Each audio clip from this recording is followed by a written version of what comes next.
And then obviously the move to Leeds came, another massive club. But as a Manchester United lad, what was it like to move to Leeds? It really, again, I wasn't playing regularly. The manager was leaving me out, not telling me that I was being left out. I was finding out on a Friday when the local paper, the Evening Argus, were phoning me saying, how you about not playing tomorrow, about being sub. Well, I don't know about that, and I was getting to know things through the papers, which was not what I thought should be the case. And I took this into my management career, that if I was going to leave you out of the team, George, I'd tell you, face to face, and I'd be the first to let you know that the local rag wouldn't be telling you. And I thought that was wrong. So at the time, again, I knew that I had to move. I was called in after training, and the manager said, "Look, I've got Leeds on the phone. Eddie Gray, who's player manager. Do you want to have a chat with him?" Which was a bit of a bolt out of the blue. I said yes, yeah. And again, it was a young team. There was likes of John Sheridan, Scott Sellers, Tommy Wright, people like that, mixed in with quite a bit of experience in terms of David Harvey and Peter Lorimer, people like that. So it appealed to me. And I was coming back up north. It never even occurred to me, or never even thought about the rivalry between Manchester United and Leeds. And 4 years of a gap between me leaving United and coming to Leeds, they took to me straight away. Again, I was lucky. I was top scorer in my first season for Leeds, so that helped ease me in. But I've got a great rapport with the Leeds fans, still have. And I think that the rivalry between the two clubs really sort of cranked up when they both got into the Premiership. I think that made it go mega then. Whereas it was there, but not maybe as intense as it is now. And it's just lucky you were in the firing line. No, I know, I was very lucky. And I loved my time at Leeds. They were great days. We had some really good players. Again, we were probably a bit too young, and didn't have enough experience. No, it was a good time. After Leeds, obviously you made what was probably your career-defining move, Oldham Athletic, 8 years. You're still regarded as one of the legends at Oldham. The fans still sing your name now. How much did you enjoy your time at Oldham? Just amazing. From day one, again, Joe was just enigmatic. Just fell in love with him, the place. The first time I went. It ended up that they paid 50,000 for me because it went to tribunal because Leeds were messing me around with new contracts, which really cost them money because I was valued at around, I think, 250 mark, something like that. And because they'd messed me around, the tribunal came down on the side of Oldham, which Joe was very pleased with, and so were the board members. But it just clicked straight away, and then Joe added all those great signings. What was it like to work under Joe? Well, Joe was much more of the manager, if you like. wasn't the coach. Willie Donachie was the coach.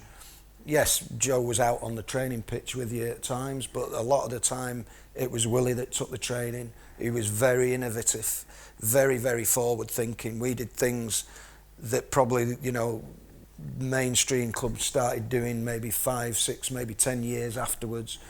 He had us doing yoga, he had us doing you look like the yoga Pilates. Guy. Well, listen, my core is... but yeah, he was... he had us playing table tennis. He said, right, we're all playing table tennis. And he said, that is for your reactions and, quickness off the mark, which it was great. just loads of different things that he brought into our game, my game, and he was a fantastic coach. And then we bonded together in terms of the players. I mean, I've never been at a club that has had a team spirit like that. You know, I mean, obviously I went to Scarborough for a short time, but you know, we had a good team spirit at Brighton.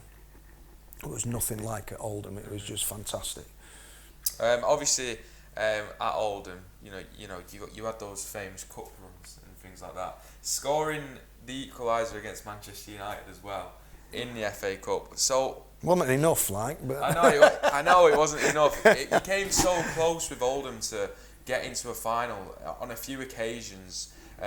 What did it feel like to not quite get that trophy? Well, I've had a bit of a bad relationship with the FA Cup over the years. I've been sort of the eternal bridesmaid, really.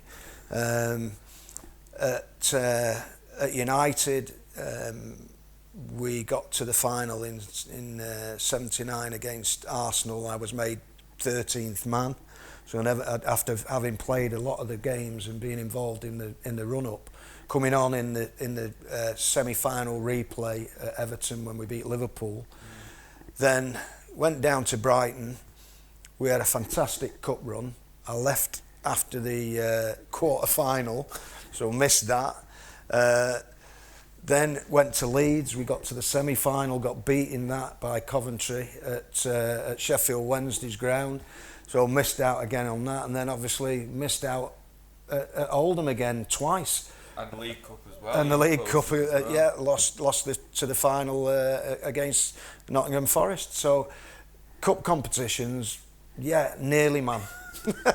That's probably a jinx when I think about it. I jinxed every team, really. If anyone's thinking of getting Andy back into don't football, do it. And you want a cup run, just don't do it.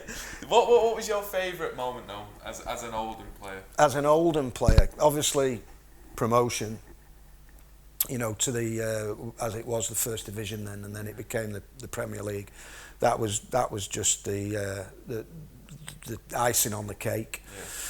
Yeah. Getting to the Littlewoods Cup final, I'll never ever forget that. I scored in every round apart from the final. Again, nearly, man. Shocking. Yeah. The more I think about this, I'll be in tears in a bit. Get the tissues, Nick. Yeah, but it's that day would never ever leave me. I mean, the actual getting promotion was fantastic, but going down to Wembley, going on the coach from the hotel, seeing all the people in the pubs and stuff as you're driving in and then down Wembley Way, and it was just blue and white and it was ridiculous. I didn't think there was any Forest fans there. As we went in, it was just a fantastic atmosphere, and there was, I mean, me included, but there was several lads on the bus crying before the game. I mean, there was plenty of us crying after it because we felt that we'd done enough to win that game. But it was just an amazing day, an amazing weekend. Because I don't know if you remember the Oldham rugby team were in the grand final or whatever it was called that weekend.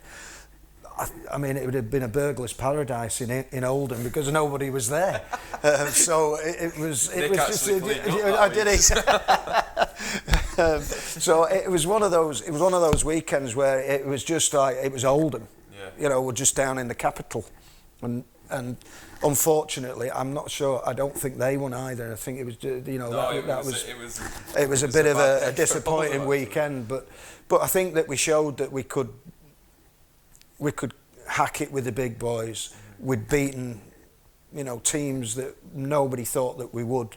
Arsenal and I think Villa we beat Villa, or no, I might have been in the FA Cup. But it was a great, great time in all our careers. And if you asked any of the lads, they would say getting promotion and going down to Wembley. I'm sure they'd both agree that that was fantastic. Why do you think you never got that England cap? Under 21s, I made one appearance for under 21s against Poland at I think it was at Upton Park. Yeah, I think it was. I don't know. There was a lot of good players in front of me. Certainly during your Oldham days, though, in Premier League as well. Yeah, it's one of those things, you know, it didn't happen. It never bothered me. I'd love to have played, you know, just one game for my country. It would have been, you know, another icing on the cake. But it didn't bother me. I was very happy with my career. I wouldn't say that I've got any regrets at all.